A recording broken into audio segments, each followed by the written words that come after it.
So we might get started.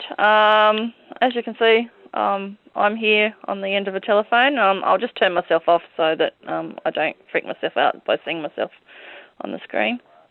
And so what we're trying to do, I'm just going to run through a pretty quick PowerPoint presentation just to update you on where DGas is at the moment, and then I will run through the calculator. So hopefully you can all see the PowerPoint presentation on the screen at the moment. Yeah. Yeah. Yes. Yep, it's all good.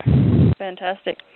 So just to give a bit of a background information, certainly it's become clear that we've got a few different greenhouse gas calculators floating around out in the industry.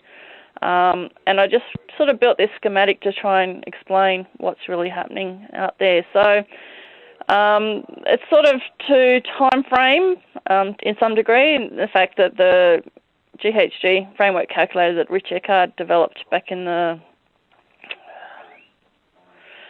quite some few years ago, which is the top yellow calculator that I've got here, and it'll continue into the future. It's sort of a standalone calculator that will be maintained within the industry. And then back in the I think it was about 2007, 2008, we were approached by Dairy Australia to build this DGas calculator to look at different abatement strategies that might be potentially for the dairy industry. So we developed the DGas calculator, the advisor calculator, and then feedback from industry was that could we simplify the calculator wherever possible. And so we developed the farmer calculator, and we took out some of the non-critical components. For example, we assumed that for every 100 milkers you had 2 bulls on the farm. Now, other things we looked at was just an annual diet quality for the milking herd. And so those 2 calculators were out in the industry for quite some time. And then around 2010, I guess, somewhere around there, when there was looking at, the Dairy Australia approached us, and we worked with Dairy Australia, and in particular Kathy and Warren Mason, to look at different management options that might meet that additionality clause for carbon credits. And so we looked at different abatement strategies, and that's where the cost calculator got developed. And so whilst the DGas advisor and farmer versions of the calculator were out in the public domain, the cost calculator still was pretty much just in-house. But that opened up all these different calculators that were available to the industry. And so a decision was reached earlier this year to amalgamate the cost calculator in with DGas and develop DGas version 3, which is what I will be showing today. And that will move forward as new abatement strategies or management strategies come into play that clearly have a greenhouse gas implication. They can be added to DGas, and it will be a growing, moving calculator. So it just means there's just that one calculator instead of 3 that have to be maintained. Aside to that, we also were approached a couple of years ago was to develop the CFI dietary fats calculator, so the calculator specifically for the methodology of feeding dietary fats to dairy cows. It contains a 3-year baseline period and then a strategy period, and so that, as a standalone, will continue into the future as a standalone calculator. So essentially now we just have the 3 calculators in play. Rich Eckard's framework calculator, the DGas calculator, and the CFI specific calculator.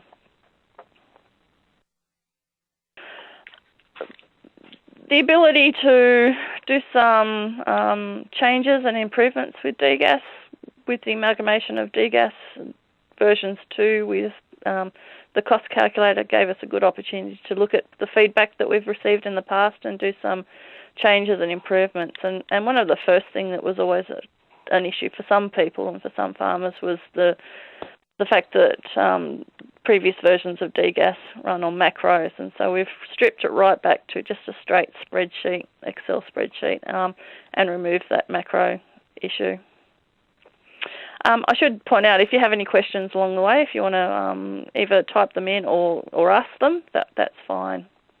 It's easy to answer them as we go. The previous versions of DGas, we had the baseline farm over 2 worksheets, and that sort of added some confusion as well. So we've contained it all within the one worksheet. And in the past, we've had a default farm set up, and a decision was made to actually start with a blank baseline farm, so that numbers weren't inadvertently left from that default farm on that baseline farm system. And once we go to the spreadsheet and run through it, I'll explain, and you'll see a lot of these things in play. One of the things we didn't have in the older versions of DGas was any form of identification, short of just saving the file with the farmer name, etc. So we've added at the top of the spreadsheet the ability to fill in the name and the address of the farm that you're monitoring, a unique ID, so that could be your milk factory identification number, the year of your assessment, so 2012-13 for example, and region. So having all that additional information, what that does allow us to do is to critique the information down the track. So it might be that you might want to pull out all the dairy farms in the Gippsland region, for example, over several years, or you might just want to, you can build up a database and you know, you might want to look at all the Victorian farms for 2012-13, for example. So it allows that database interrogation. Milk production, in the past we just reported milk production in tonnes of milk solids per annum, and frequently sometimes it was filled in as kilograms of milk solids per annum. And for the northern dairy industry, so for New South Wales and Queensland in particular, when they usually report milk on a per litre basis. So now you have the ability to either report your total milk production either on a litres per annum basis or a kilograms of milk solids per annum basis. We've separated butterfat and protein, so you have to fill in both numbers, and the reason we've done that is that with the results we convert the literage or the milk solids back to a kilograms of fat and protein corrected milk, so to be able to compare Jersey milk to Friesian milk, for example. And the emissions intensity is expressed both ways, so you know, X amount of emissions per litre of milk or per kilogram of milk solids.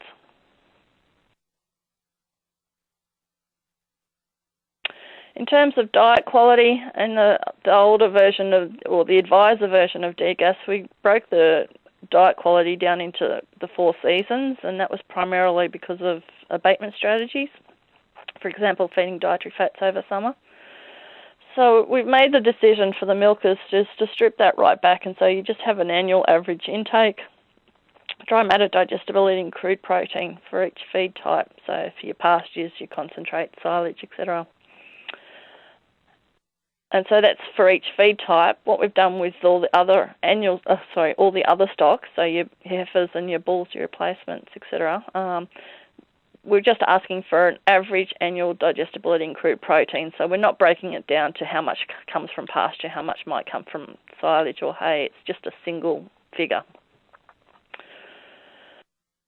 In the old versions of DGas, we actually had some default dry matter digestibility and crude protein figures for the pastures, grain, silage and hay, and what we found is some users weren't changing those figures, so they were just using the defaults, which wasn't necessarily accurate for the farming system they might have been looking at or the region they might have been looking at. So we've removed that and the cells begin blank. We've also provided an equation to convert metabolizable energy into dry matter digestibility. So, for example, farmers or advisors might know that the concentrate that was being fed has an ME of 13. But we need to work out the calculations on a dry matter digestibility basis. So we've added a little calculator in there to do that conversion. And we've also set up a series of tables so that if you're feeding 2 or more concentrates or 2 or more silages, you can work out the average digestibility and crude protein within that concentrate or silage section. And with carbon sequestration, there used to be just a very static calculator in there. You put in the number of hectares you had, the rainfall for your region, and the tree species. And what we've done now, we've still retained that in the calculator as a sort of indicative amount of carbon sequestration, but we've also allowed the users to, if they used another more calculator more specifically designed for carbon sequestration in trees, such as the CFI reforestation tool, that the carbon sequestered from that CFI calculation tool can be then put into DGas.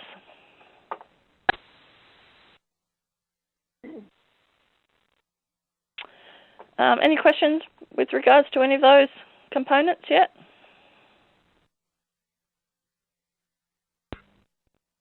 No. No, everything seems to be clear. Okay.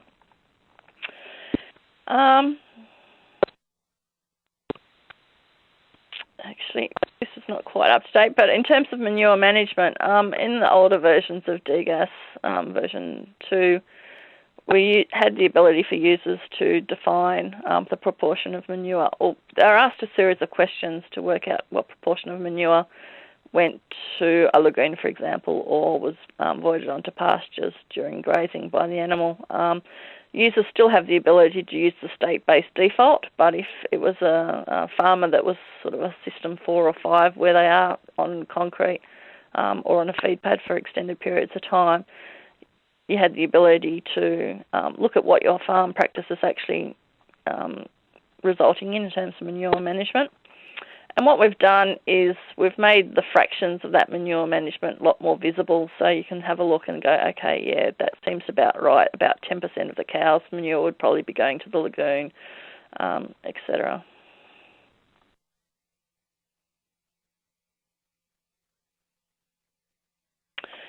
In terms of fertilizers, we've set up a table to estimate the NPK&S for blended fertilizers. So, you know, the farmer might say, okay, I put on 10 tonne of 15-5-3-2, and so there's a bit of a table there to calculate how much NPKs that works out to be. Or they might know that they put in, you know, a tonne of urea, and so we have all the conversions there back to NPK&S.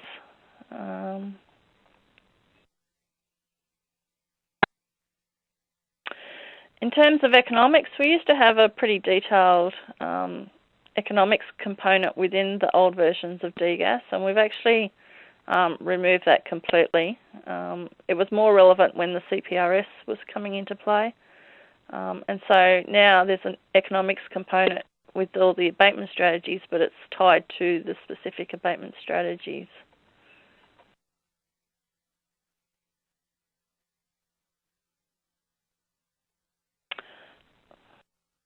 In terms of results, in the older versions of DGas, because we had a baseline farm data and then a baseline herd information, and then we went to the results page, you had to go across several worksheets to get to the results. Now, we've included all the results on the baseline data entry worksheet, so you can see very quickly the changes in emissions with just a change in the baseline information.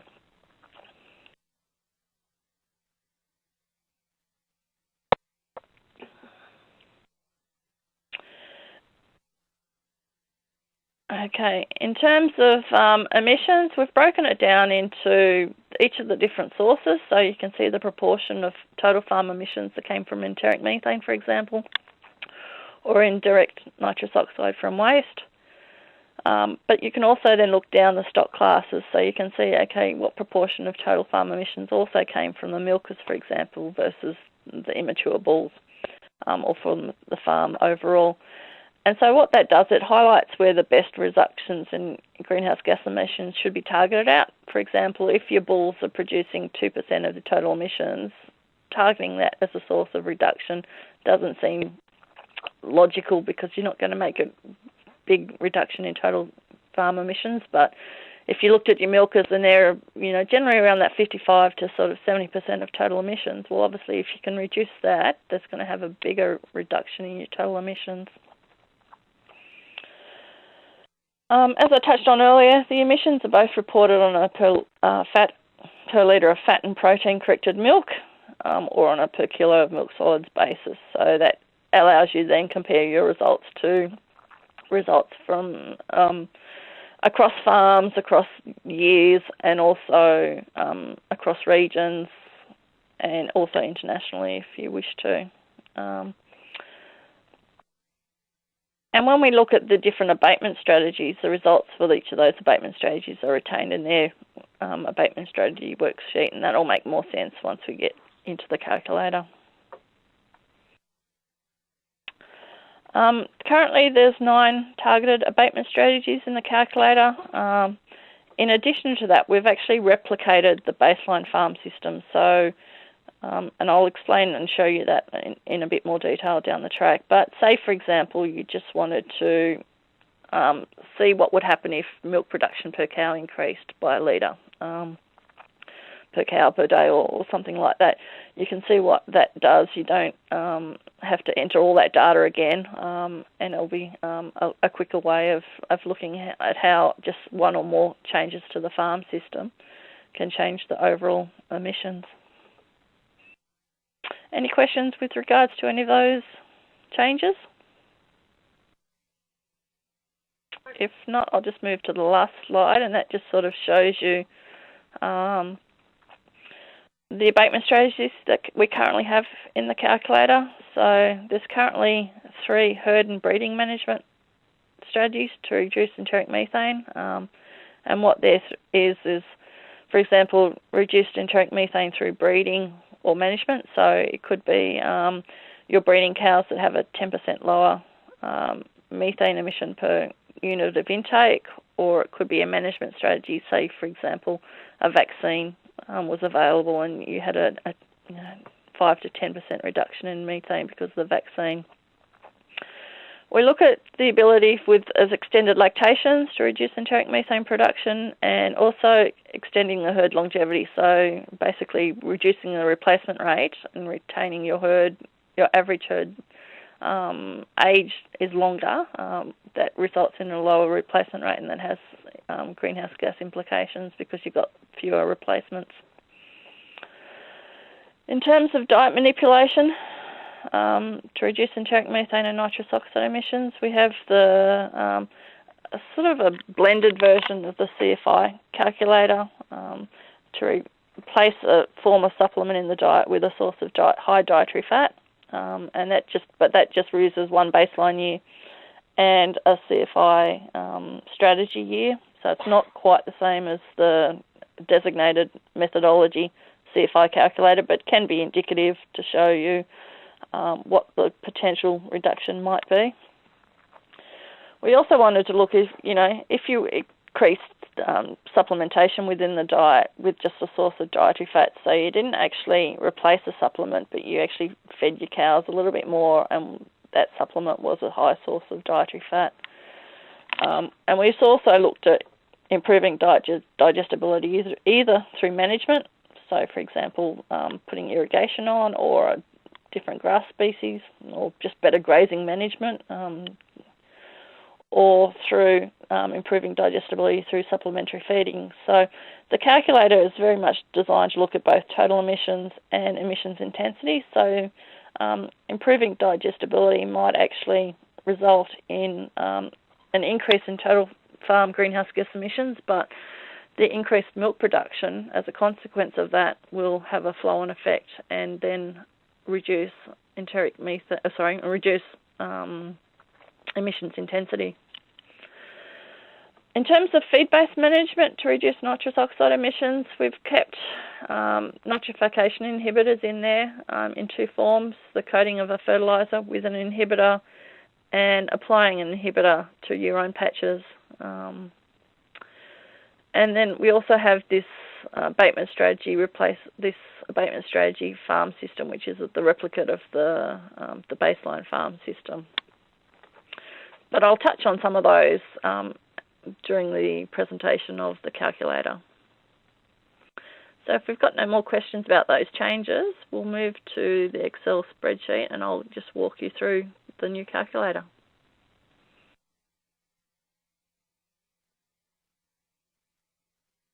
So hopefully now everyone can see a white page that has the dairy greenhouse gas abatement strategies and in brackets DGas calculator version 3.3 up on their screen. Yes. Yeah. Yep, I've got that, thanks. Fantastic. So this calculator doesn't at this stage have a manual attached to it, but it has this introduction page which has a quite extensive amount of information about how to fill in the information on the abatement strategy pages, and so this is a good source of information. And when the users go onto the baseline farm, and I'll show this in a moment, there's a lot of information on each of the cells. So when they open up the calculator, they'll this spreadsheet will actually is protected. Only data in the white cells can have information entered in. The farm I'm going to run through with you at the moment, I've actually filled this farm information in. This would generally begin blank.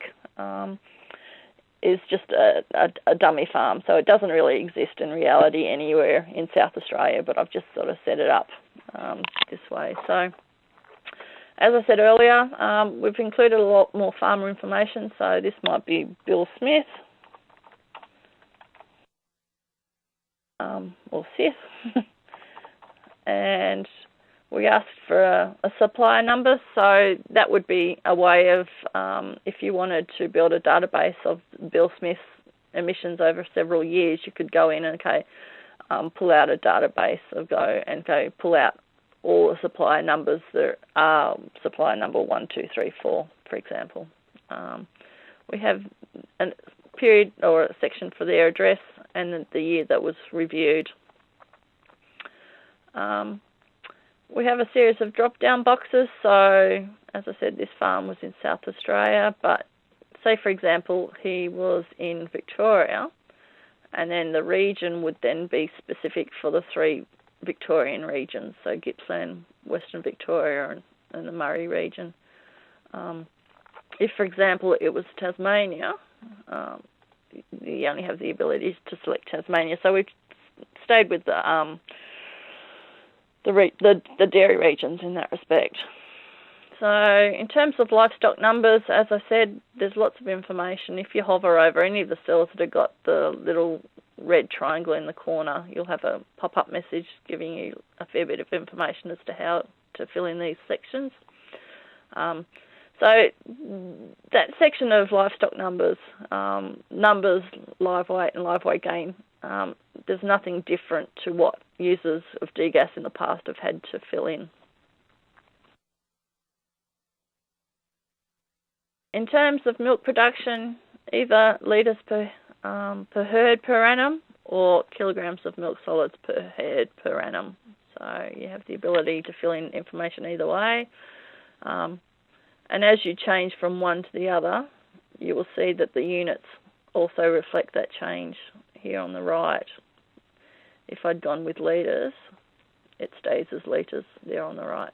So how it's entered, the amount that's produced, the average butterfat and protein, the average lactation length, and the DGas then calculates an average milk production per cow. So given this herd of 410 milkers producing just a tad over 3 million litres over 300-day average lactation, it works out that the cows are producing on average 24 litres a day.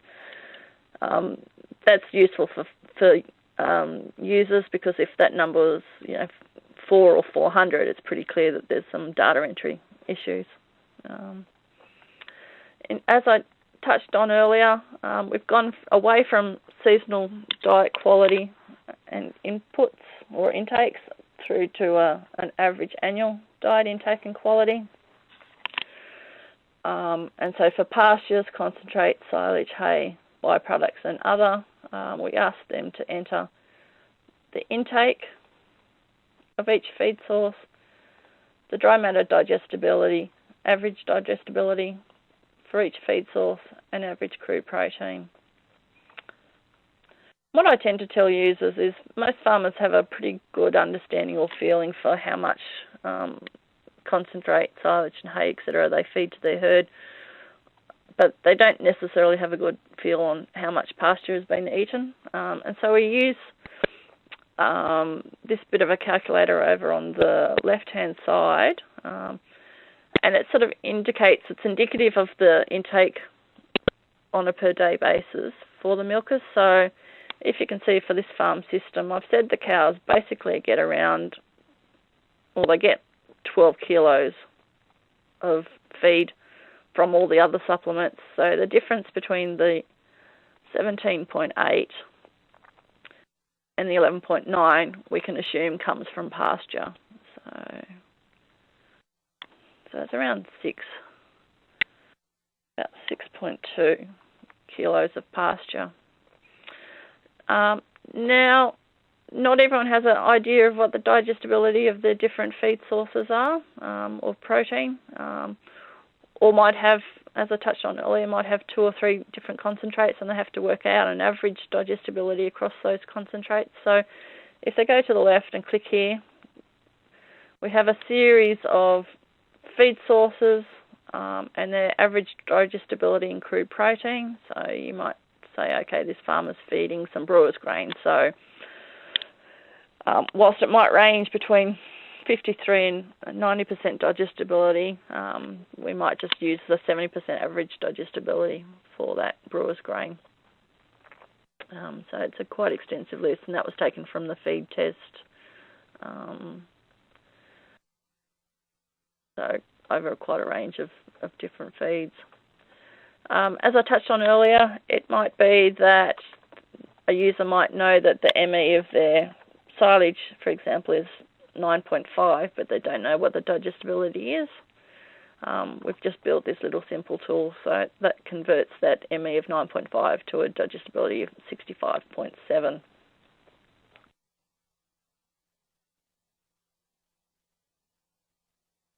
The other thing we have on this worksheet is, for example, I've just got an example table up here first up. So this farm was feeding some wheat, some lupins and some barley, and different amounts, all with slightly different digestibilities and crude proteins. So what the calculator needs to know is what the total amount that was fed, which in this example is 5.5 kilograms of dry matter per cow per day. It works out as an average digestibility for that grain of 81.8% and a crude protein of 19%. So then the user can take those 3 numbers and enter them back in the grain concentrate section of the baseline farm system. So I've set up tables for 4 different feed sources, so for grains and concentrates, for silages, for hays, and for byproducts. But it might be that, they fed a day paddock and a night paddock in terms of grazing, but they haven't got any byproducts. So you can still use any one of these tables to work out that average digestibility and crude protein. You don't have to stick to specifics. So does that make sense, that worksheet? Yep. And then if you click back to here, as I said earlier, what we've done with all other stocks, so your bulls and your heifers, we've just assumed that they've all got an average annual digestibility of a figure. In this example, I've used 70% digestibility and 16% crude protein as sort of ballpark average annual figures.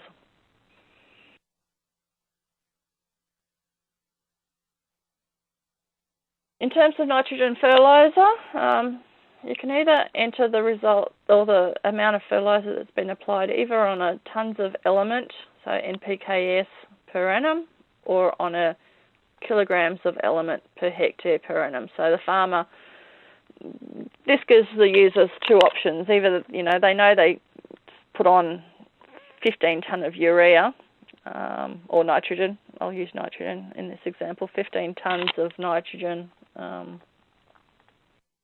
onto their pastures, and in this example they put on 20.76, or we might just round it up to 21 tonnes.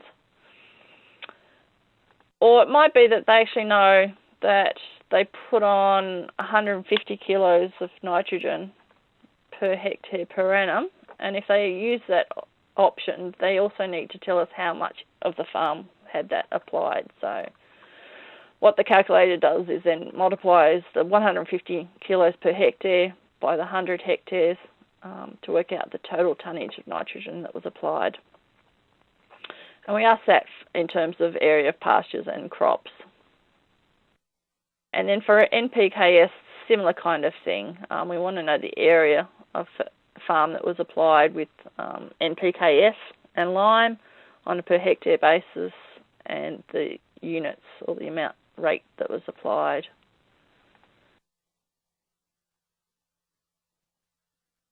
So we'll go back to a more sensible number.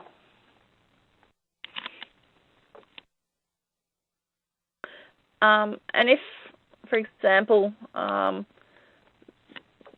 farmer or the user said, okay, I know I put nitrogen or urea on, and it was, 15 tonnes of actual urea, not nitrogen. This calculator, this table can then tell you that it actually converts to 6.9 tonnes of nitrogen. It might be they've got, some single super, or it might be that they've got a blend. So they might have a blend here, and they might, it might be in 15, 3, 2, 4, and they applied 15 tonnes of that across the farm. The spreadsheet then works out that that's 9.15 tonnes of nitrogen, 0.45 tonnes of phosphorus, 0.3 of potassium, and 0.6 of sulphur. So there's just an example then example table up here to sort of show that different sort of just a simplified version of this table to work through that. Excuse me, Karen, if they use different rates on different paddocks according to, like soil testing or something, they would then just have to use the total amount, is that right? They would have to use the total amount, yeah. Yeah.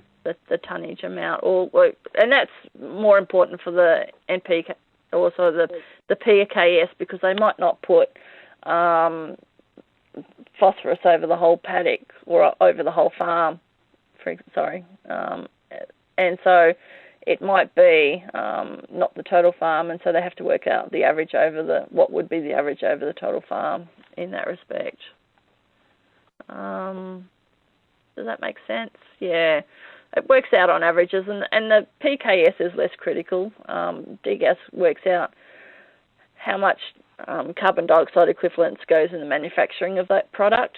So it's included in the pre-farm embedded emissions, where nitrogen obviously is very important to get the nitrogen fertiliser inputs as accurate as possible, because that's where your nitrous oxide emissions, your on-farm emissions, are coming from.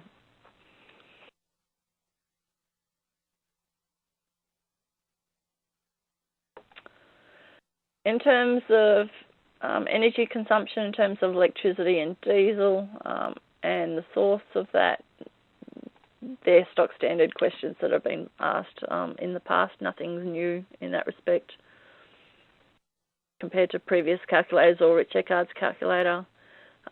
We do ask how much purchase supplementary feed was brought onto the farm. So For example, we need to know if they brought on grain, how much CO2 equivalents went into the growing and the production of that grain. So it gives you a pre-farm embedded emission for that grain, silage, hay, etc. In terms of carbon sequestration in tree plantations, it can either be based on the data that's entered here, or it can be that we actually ask that, the user might have no estimate of carbon sequestration. It's not that a section that they want to, they have no trees on farm, so there's no estimate. Or it could be, as I said, based on results from another carbon sequestration calculator like the CFI reforestation tool. So say you use the reforestation tool, and that tool told us that for your tree plantings you could get 10 tonnes per hectare of carbon sequestration. It's across 3 hectares of the farm, which is in this section. The tree species was the radiata, that was the pine trees, and we also medium rainfall, for example. And the calculator multiplies that 10 by 3 and uses the rainfall and the tree species to work out how much carbon is sequestered. Or they can use just the information that's entered in the calculator as per the previous calculators of DGas and Rich Eckard's calculator. And the last section in terms of data entry is manure management. Users can either just use the state-based default factors and fractions. They don't want to explore what their individual farm practices are doing in terms of emissions.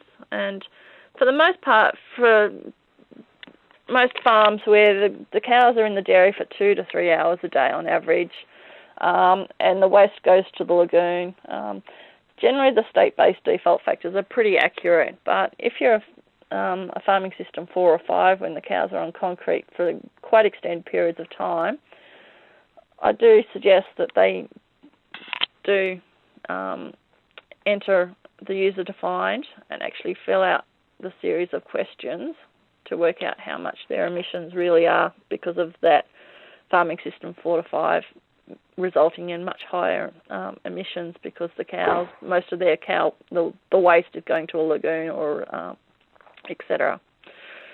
So, for example, at the moment I'm just got the default state-based fractions, and we can see that the fraction of total waste from the milkers, 6% goes to the lagoon, half of 1% is assumed to go to a liquid slurry consistency, 1.5% is spread daily, and the difference between 100 and those 3 is the amount that's voided onto pastures.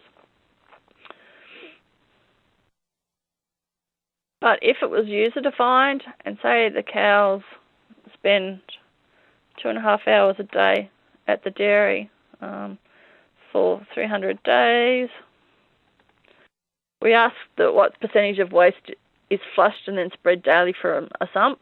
And if the answer is 0, all the waste goes to a lagoon. It assumes that's the case. We ask the question, do you pre-treat the waste before it goes to a lagoon? So, for example, it's a solids trap or sort of some form of mechanical separation. And it's a drop-down yes or no. So say this was a farming system 4, and the cows are actually spending a lot of time on a feed pad or loafing area, and they might spend, I don't know, over that 12-month period, they might have spent 10 hours a day over the 365 days.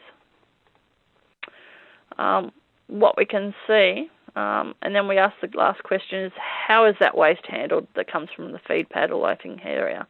And it might be that it's also hosed down and flushed to a pond lagoon system and then spread later.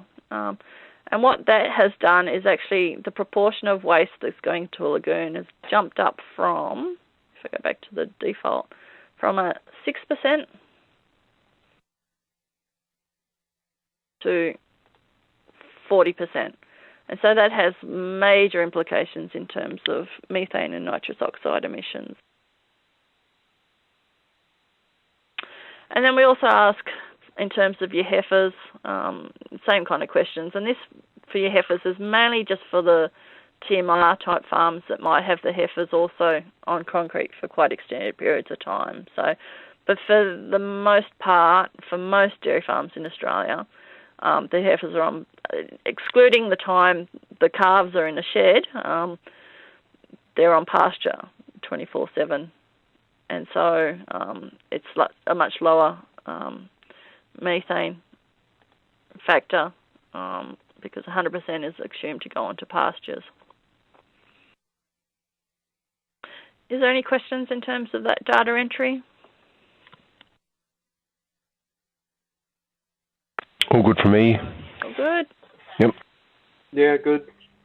So if I just keep scrolling down, as I said, we brought everything onto the one worksheet to save that navigational issue that was apparent with the older versions of DGas.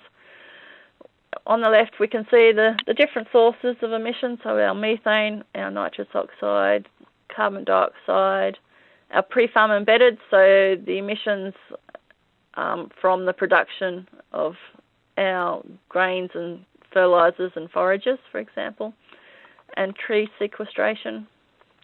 And then the individual within methane, for example, enteric methane is separated from waste management. And so we got, you can see down the column, you can see for the milking cows how much of their, how much greenhouse gas emissions they're emitting.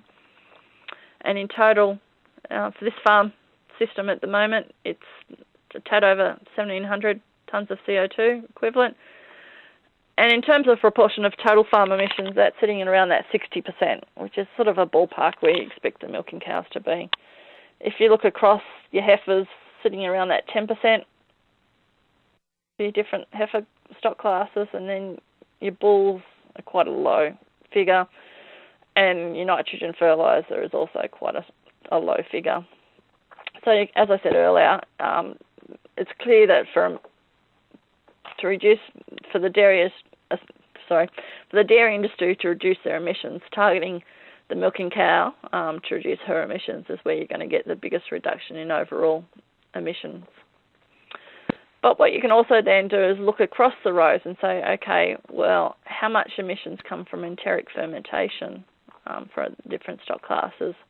And once again, you get the proportion of total emissions from that source. So again, enteric methane, as we know, is the biggest source of on-farm greenhouse gas emissions, and seeing it for this farm system at around 59% as well. And so anything that could target that source of emissions makes sense versus targeting something that's a lower fraction. For example, the spreading of stored manure is only sitting at 1%, so even reducing that by 50% is going to have a very little impact on the bottom total farm emissions. As I said earlier, I report greenhouse gas emissions intensity on two bases, on a kilos of CO2 equivalent per litre of fat and protein corrected milk, and also on a kilo of milk solids basis. And what I also do is give some typical ranges, so that if the user filled in this calculator and got quite substantial variation in results from this sort of range, they can then go back and see where there might be a potential data entry issue.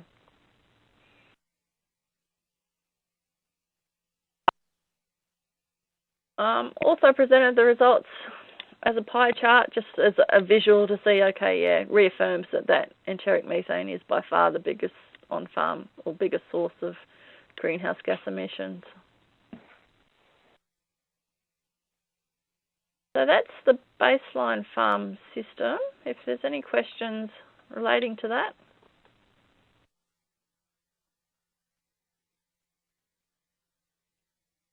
If not, That's good, Karen, yeah. Yeah. I'll keep moving on. As I said, when this calculator is opened up for the first time, most of these cells, or all of these cells, will be blank. Because what I found in the past, sometimes people didn't follow through the whole worksheet and delete or put in new numbers for the farm system they were looking at. So, but I'll just put these back in for the moment. But we do offer up this example of a baseline farm system, and this is completely protected. So it's a bit of a reference for users if they're, for example, going to the nitrogen fertilizer. They're filling into this section and they're not, excuse me, sorry about that, not 100% clear what they have to do. This gives them an example farm to have a reference to look at and go, okay, that's what they're sort of asking, is that question. Everything's protected, or it should be protected, yeah. So it can't be altered in any way.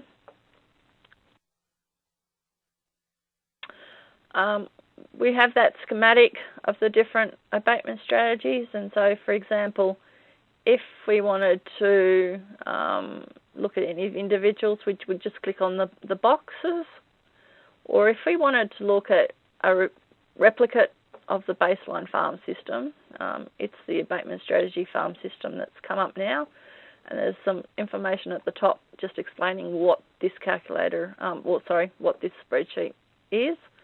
And you can see all the information that we filled on the baseline farm system has come across. So we have where this farm is located.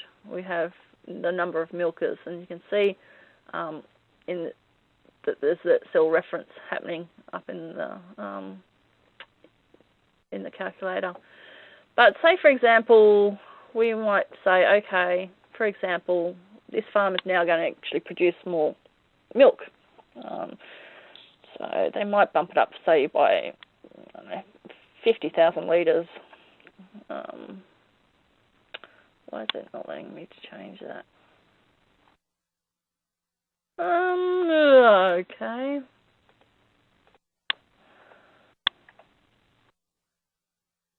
That should have changed. I'm not sure why that didn't change. Allow me to change, but I've just gone to the fat, annual fat, and I've changed it from 4.2, which was the default. We'll just go back there. So the default was 4.2. If, say, for example, we changed that to 4.4, you can see that the white cell now changes to red, and the text goes from black to white. So that's a way of visually looking at the spreadsheet and going, okay, I can see what's changed now.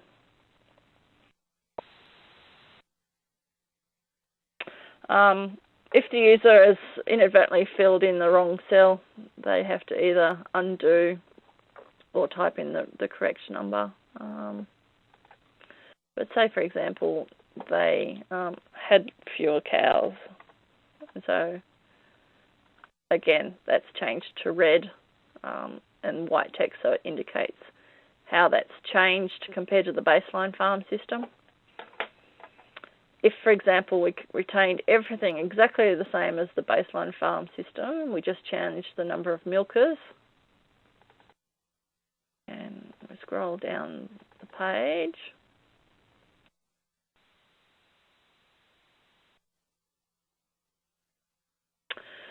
In terms of the results, everything looks exactly the same, but now we talk about what's the reduction in total greenhouse gas emissions, because we've actually reduced the herd size while retaining milk production the same.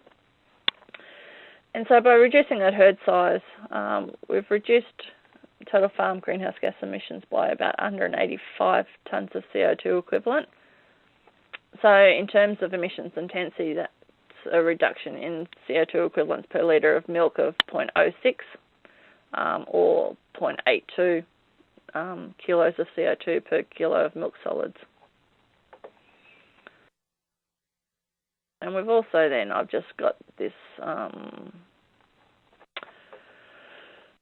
column graph showing where those reductions are actually happening. So you're seeing that sort of substantial reduction in enteric fermentation or in enteric methane, and proportionally a little bit of reduction in terms of the other sources.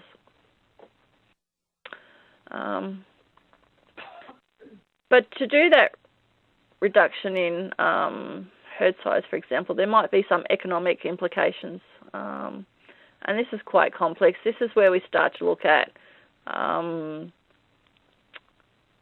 potential carbon credits if the management strategy employed could result in a carbon credit. This will make more sense when I go to one of the abatement strategies, which I might do now if there's no questions regarding that. That strategy farm. All good, Karen, thank you. Yeah. From now on, the stuff that I'll show is the stuff, or the worksheets that we're building part of the cost calculator. The cost at the time was the carbon offset scenarios tool. And so what we wanted to look at is some of the key variables that, or some of the key questions resulting in potential reductions in either total farm emissions or emissions intensity. And we sort of did spent some time just thinking through what abatement strategies are out there in place. And as I said, and I showed you earlier, that we came up with 9 abatement strategies at the time, but we have the ability to build new strategies into the calculator as they become available. So if we just look at the first one, which is the concept of being able to reduce enteric methane through either breeding, a genetic improvement, or through management, which might be something like a vaccine.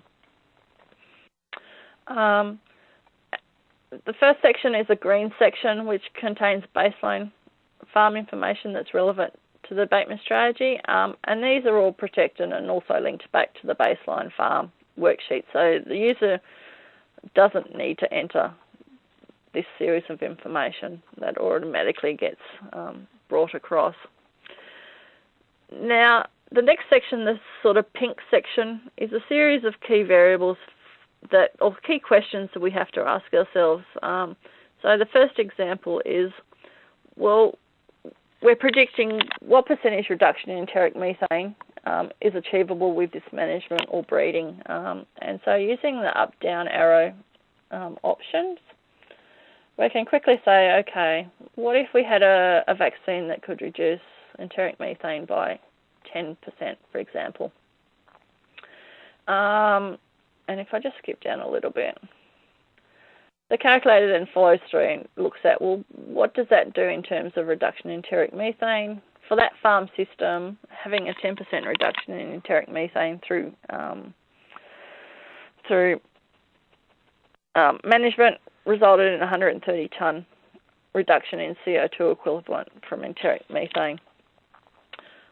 We then ask the question, well, how much did it cost to implement that strategy? So if it's something like a vaccine, it's going to come at a cost to the farmer. So we can quickly say, okay, what's the implementation expense associated with that? And so we can quickly have a look and see, okay, if we could reduce our herds enteric methane by 10%, if the vaccine, as an example, using that as an example here, cost us $1.90 per cow, it comes out at a break even. The carbon credit at a $6 per tonne of CO2 equivalent, which we've used for this example, would give us a carbon credit of around $780, but it's cost us that $780 to implement. If the vaccine cost us more, we're starting to lose money. And so you can see in the graph here, total farm benefit, we're losing money now. We've lost $200 odd per annum because the vaccine has cost us more than the carbon credit we've got by implementing the vaccine. But because we're reducing enteric methane, could there be additional milk production because there's additional energy in the cow? So we might see some of that energy diverted into milk production. So For example, if 2% is now diverted into milk production, and we value milk production at 40 cents per litre, we still get a milk income of around $500 per annum. And so you can quickly see how 2 or 3 key components can make a strategy either viable or non-viable from a financial perspective by just using some of these quick up-down arrows. If, for example, we know a vaccine is going to cost us $4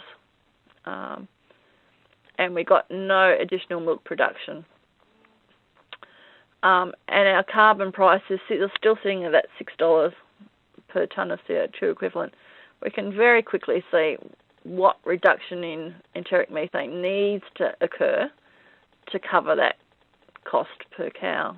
And very quickly we can see it's getting up at around that 20-21% reduction required to make that $4 per cow covered in terms of expense. That's one of the more simpler strategies. If there's no questions with respect to that particular strategy, I'll click across to some of the others just to run you through them. Okay, thanks, Carol. I've got to go at 11:15 for another meeting. Yeah, so. No worries, Don. Thank you for participating. Thanks. As I said earlier in the piece, we've tried to incorporate the feeding dietary fats and oils by replacing one form of supplement with another source of supplement that's high in dietary fat, and this one aligns as closely as possible with the CFI methodology, but it does not replace the CFI methodology. If you were advising a farmer or advising other people to then be advising farmers to look at this strategy, this is a sort of a first cut look at what the potential could be, but the CFI methodology is very much targeted at the specific questions that need to be asked to qualify for that CFI. So again, we've got this green section that has a series of baseline information that's relevant. We now have a whole lot of new questions that are relevant to this abatement strategy. So we need to know the fat content of the baseline diet. We need to know how much supplement's been replaced and the quality of that supplement that's been replaced. We need to know the fat and quality of the new high dietary fat supplement. So there's a whole series of questions being asked of the user. We then report what's that variation in milk production because of implementing that strategy. And again, we have the blue series of results looking at your reductions in total emissions and what that means to the bottom line in terms of economics. I might jump to another one that's a bit more simpler as well. So this one's reducing the emissions intensity of milk production through improved management. So again, baseline information linked to the baseline farm system. Our baseline farm system had the diet at 70% digestibility and 16% crude protein, but we might implement some improved management. So it might be a better grass species or better grazing management or irrigation on a proportion of the farm, and it increases the digestibility from that 70% to, say, for example, 72%. But we also then were able to, we might just leave crude protein exactly the same as the baseline farm system. We're just improving the digestibility of the feed. We need to know what time period that's over, so it might be over a whole 12-month period, but it might only be relevant over summer, for example, if it's irrigation. We need to know the cost to implement that to be able to look at that total farm benefit. We want to know because we're going to be improving digestibility, there'll be increased milk production. So we want to know what the difference in milk prices are. And we also still need to know what the price of a tonne of carbon is going to be. Because we've improved digestibility, we've actually increased we've got a negative reduction in enteric methane waste. We've actually increased enteric methane. We've increased methane through the animal waste product, through their feces and urine. So we're actually not going to get a carbon credit because we've actually increased total emissions by 1.1 tonne of CO2 equivalent. And this might be a good time to explain the difference between the blue and the sort of the reddy purple columns. We wanted to look in, and you can see up the top in the legend, that the blue columns are a change in income and expenses based on a reduction in total farm greenhouse gas emissions, whereas the red columns indicate a change in income and expenses based on a reduction in emissions intensity. So, for example, this farm system, we've actually increased total farm emissions, and so there's no carbon credit, but we've reduced the emissions intensity, and that reduction in emissions intensity, if it were to qualify for a carbon credit, at $6 per tonne, would be valued at $48. So it's really not much reduction, or not much of a carbon credit. But because we improved digestibility of the diet, we've actually got a big increase in milk production. We've actually increased milk production for this farm by around 63,000 litres. And so at a milk price of 42.5 cents per litre, it works out as a milk income of around $27,000. And so a lot of the strategies that we know a lot of the strategies that are out there don't necessarily result in a large change in potential carbon credit, but they could result in a change in milk production that could be valued far greater than that carbon credit. So the calculator looks at what that change in milk production could be as the consequences of implementing the strategy, and puts a value on that.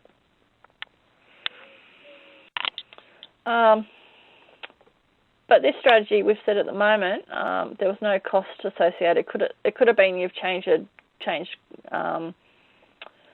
you've renovated your pastures, and your pasture seed has not. There's been no change in cost to do that compared to what business as usual might be. But if it's, say, for example, irrigation, it might have come at quite a large expense, and so you might erode some of that additional income from milk production might be eroded because of that change in implementation. But you can see it would cost a fair bit to sort of come out at sort of cost neutral.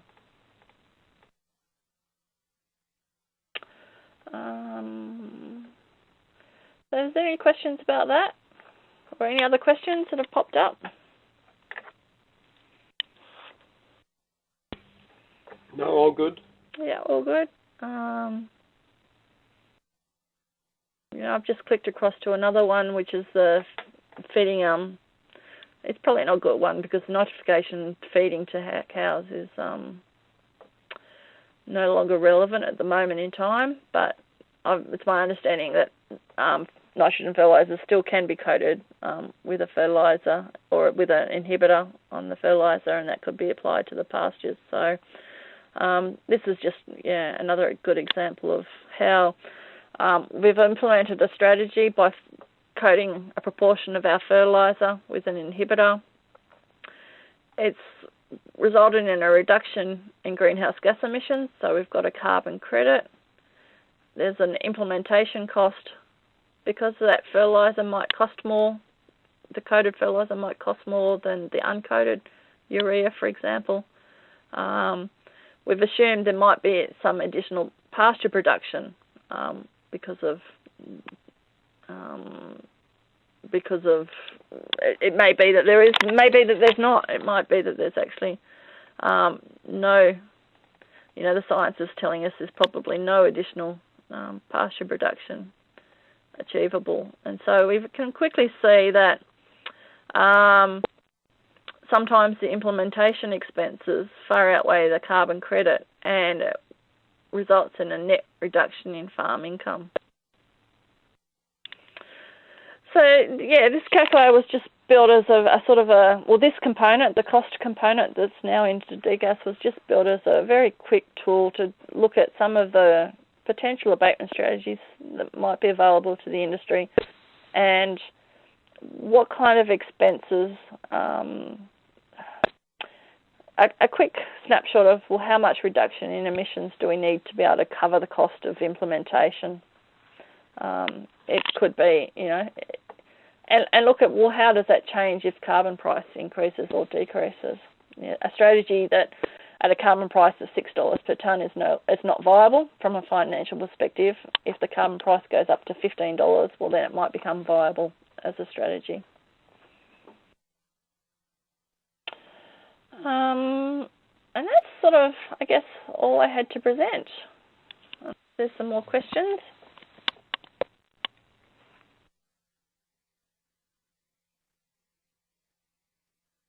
Karen, you mentioned earlier that it'd be possible to interrogate this data. Yep. To what extent will that be available? Will that be just through DA or? That's a good question. I guess we've built the facility to do that. That's not saying that will be the case, but down the track, there is that potential to do that. If you were to set up within your company, capture all this information, David, in a sort of a database or a spreadsheet, or they're the kind of key things you'd need to have in a database to then interrogate that database. So that would be, DGas is built to allow you to do that, but it won't give you that result, if that makes sense. It gives you the ability to do it, but it may be down the track that the dairy industry does capture all this information in a database. There is talk, and I don't know, Kathy, if you're still online, with the dairy base project. Karen, we're still very keen for you to keep talking to Helen and make sure we get the questions in dairy base that inform DGas, so we can pull it out and monitor the industry emissions over time. Yeah, that's the thing that interests us as well. What the trends are showing. Yeah, particularly if we start getting some good data in there. Yeah, so I think, Karen, you were saying that no, we're not necessarily collecting the data at the moment, but we could include a component into the tool that would allow it to do that. And David, that's like the Smarter Energy Use project. So the tool, you can capture data of it, but you have to actually set it up. So that's what we've done with this project. Make sense? Yeah, it was more just to build that facility to do that than it was to, looking forward. Those kind of questions weren't in previous versions of DGas, so it was pretty critical if we're going to go down that pathway, which that's what the industry's going down, to be able to do that interrogation down the track. Collected any data from your suppliers, David, using the tool? I know that some of my suppliers have used this because I've sat down with them and done it, but I'm not sure if that's collected anywhere. When a supplier looks at this, they sort of get bogged down with volume of data they've got to put in. So you've got to work them through it, like Karen's done with us today. Yeah, and it's a big challenged, and I think that's why with the dairy-based project, with the Dairy Farm Monitor project, trying to get it so it's streamlined as much as possible, so that farmers, you're only spending, half a day collecting all the information across a whole lot of range of projects, for example, and it's just you're just working with the farmer as a one-off time frame. You're not coming back to them in a month later and going, okay, well, we just done all your production information for some other project. Now we want to do a greenhouse gas emissions assessment. We have to go through all that process all over again, try and streamline so it's sort of one questionnaire can capture all the information needed.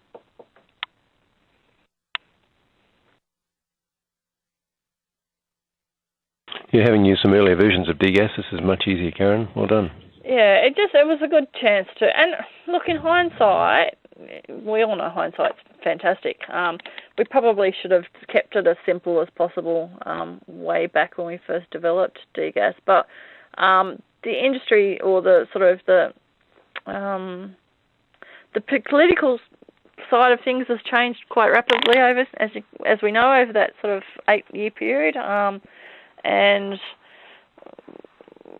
we now know what we should have known back then. If we'd known back then, we would have tried to keep it simpler. And I suppose the downside of it is that the old versions of DGas had a couple of checks in place. So if you didn't fill in key questions, error messages would pop up saying, for example, you haven't filled in your electricity consumption figure. Or the intake for the heifers has not been filled in, for example. We can't really, because we haven't got the macros, we've stripped away the macros which allowed us to do all those sort of error checks. Because that's been stripped away, it's now really back to the user to make sure that the data entry is as accurate as possible.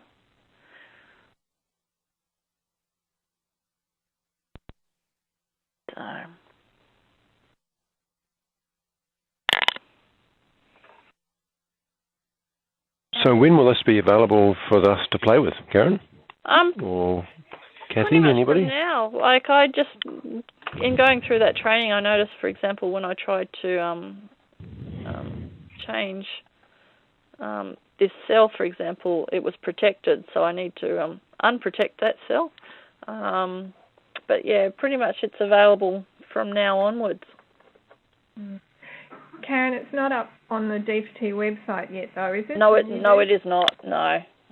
So how soon do you think you could let us have that now? And yeah, well, I thought it was all bedded down, so I probably just need to really go through and check that all these cells are can have data entry put into them, because as I said, I thought that was the case, but it seems I've just missed the occasional cell. But certainly in the next, what's today, Tuesday, by the end of this week for sure.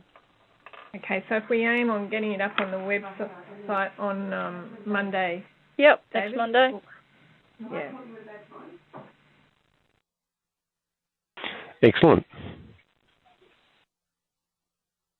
And again, as per in the past, that I've always really encouraged anyone that's using the calculator, if they have questions, issues, they're not sure what they have to put in different cells, I'm a resource here to be used in that respect. And it's because it's that kind of feedback that helps improve the calculator as well. And so a lot of the improvements that have been put into this has been over time. Different people have said, oh, but what if you did this, what if you did that? And, we've been trying to incorporate any of that feedback wherever possible. Some things we haven't been able to change because they're sort of critical numbers for the calculations of the emissions. But wherever possible, we have streamlined it as much as possible.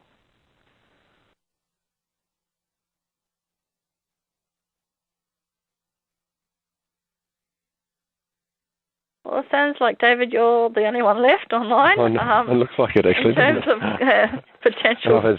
I've struggled to be online, too. I've actually dropped out twice. Okay.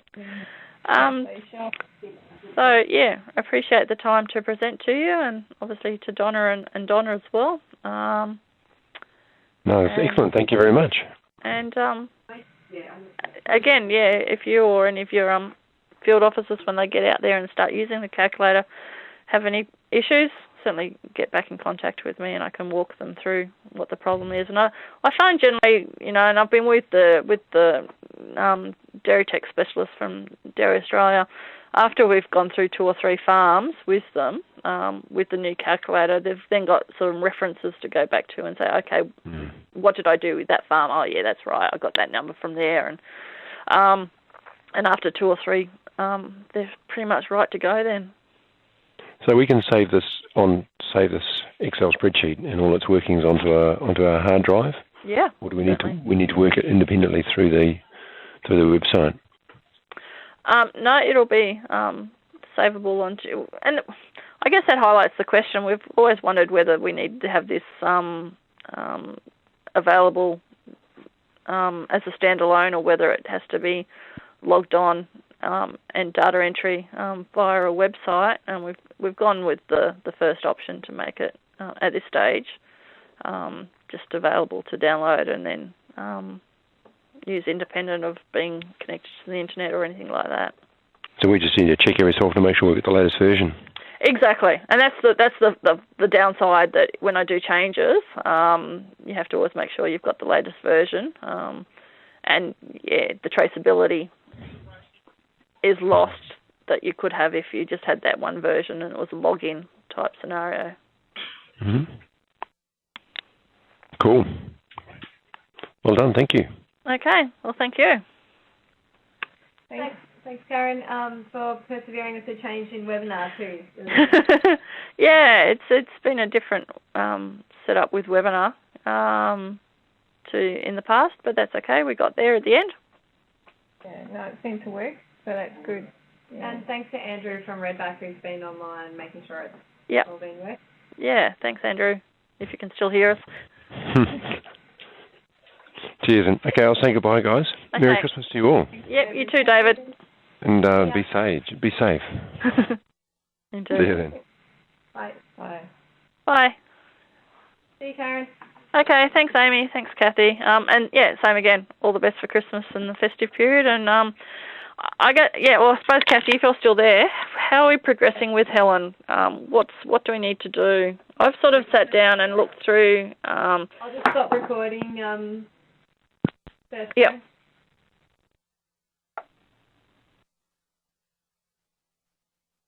Yep.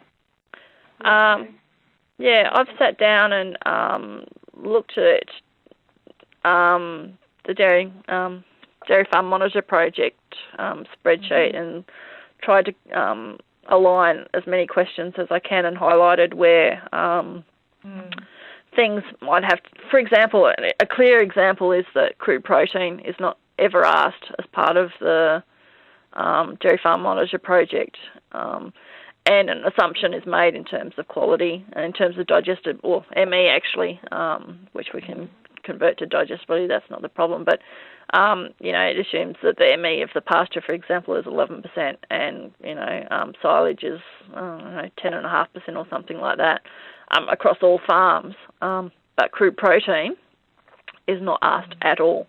And so that's one clear area that gets quite messy, because I can understand how you can make a sort of a call that, for the most part, you can make a pasture ME, but the crude protein could be anywhere from 16 to 24% as an average over the 12-month period. That's one clear differentiation between the two different spreadsheets. So.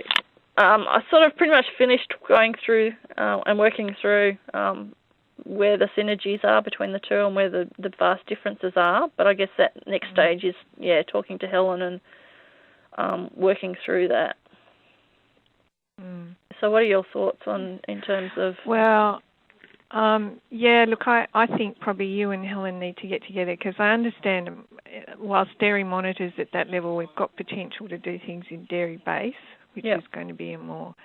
So look, Karen's talking to Murray, but I might just see when she's available in January and what's happening. Can you just hang on a sec, because she's just across the hall. Yep, no worries.